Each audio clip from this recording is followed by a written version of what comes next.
Así es, creo que son 3 días, si no me equivoco, o un par de días más para que la Corte tenga una resolución. Ahora, ¿qué pasa con el 204, abogado André, con el tema de la gente, del pueblo?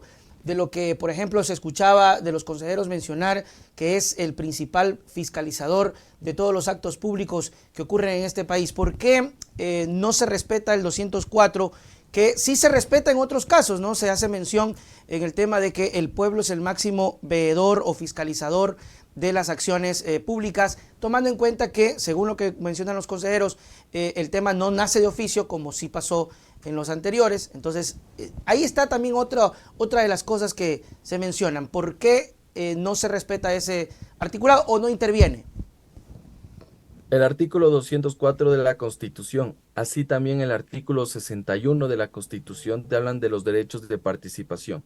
Ajá, Y uno de los derechos de participación justamente está fiscalizar los actos del poder público. Es lo que te dice el 61. ya, Ahora, unos dirán, pero ¿por qué la ciudadanía no puede revisar lo que hizo un funcionario público, lo que claro. hizo una instancia Y del Estado? transitorio todavía.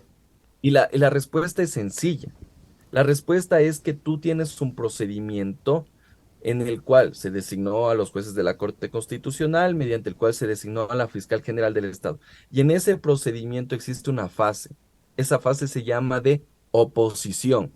Entonces, si tú querías hacer una observación a algo irregular que estaba ocurriendo ahí, Era en ese momento. es el momento oportuno para hacer la oposición. Y vamos con otro caso. Mm, Tú, respecto de estos procesos, puedes hacer una veeduría ciudadana y se lo ha hecho.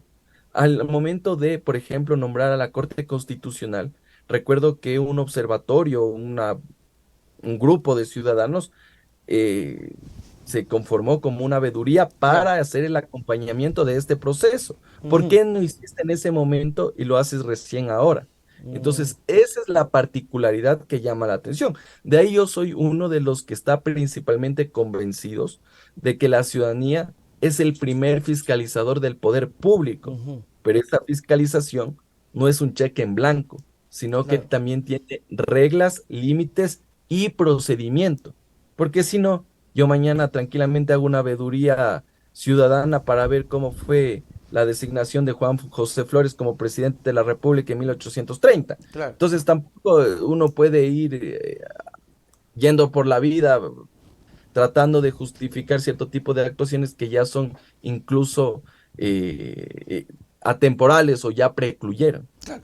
Abogado, ¿y cómo saber, porque no lo sabemos todavía, si realmente se podía llegar a la intencionalidad de destituir en este caso a la Corte, o aparte de la Corte, o a la señora fiscal, si el alcance de la veeduría no tiene ese objetivo, si el propio Allen Berber ha dicho que no pueden, que no tienen facultad? ¿Cómo podría, haciendo el paralelismo de que exista la posibilidad de esta veeduría, ocasionar aquello? Excelente pregunta, Nelson, porque unos dirían, bueno, la veeduría puede decir misa. Claro, Y una cosa, lo que la veeduría puede decir, la veeduría puede decir que todo está perfecto. Esa era una también. posibilidad. Ujú. Otra posibilidad es que haga observaciones, diga que todo está mal hecho. Pero ¿sabe dónde se da el problema, estimado Nelson? Dale.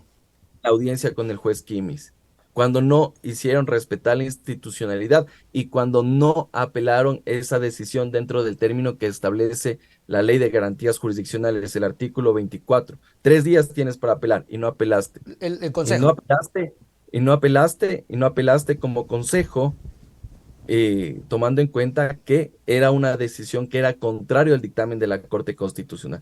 Ahí está el problema, más allá del alcance o no que puede tener esta veeduría ciudadana. Claro. Ahí está el problema.